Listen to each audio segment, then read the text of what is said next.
Inyunyana ISolidarity ititsatsela tinyatselo tayo namuhla lenyunyana ibeke emacala ekukhwabanisa engohlakalo ekweba kanye nekudlaphatisa kwalabo labavela kumbiko wekubanjwa kwembuso ngabhongwane.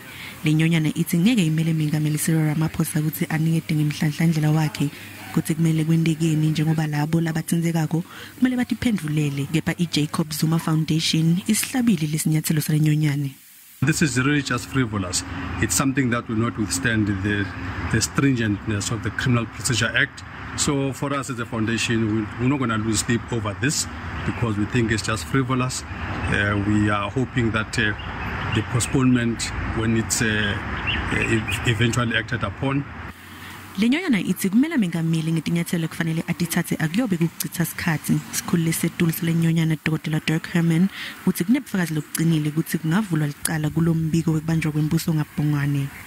Our charges are based on three important sources. The one is, of course, the Zondo Commission, and that is very important. In some parts of the Zondo Commission, there's very clear indications of different kinds of corruption.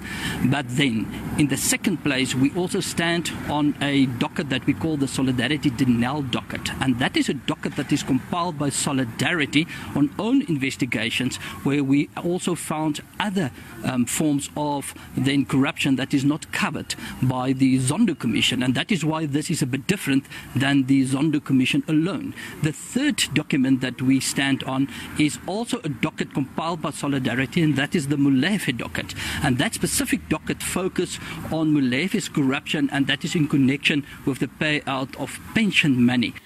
Lenyunyana ithi itomela iNPA ukuthi yende lokuthite uma kungesenjalo batawuchubeka naloko labacabanga ukuthi kumele bakwende. We'll look at the next 6 months to make sure that the National Prosecuting Authority prosecutes this matter. If there's no prosecution, then we'll use our own prosecution to proceed with the matter further. Umbiko wekugcina wekubanjwa kwembuso ngabhongwane utawunikwa mengameli ekupheleni kwalenyanga letako.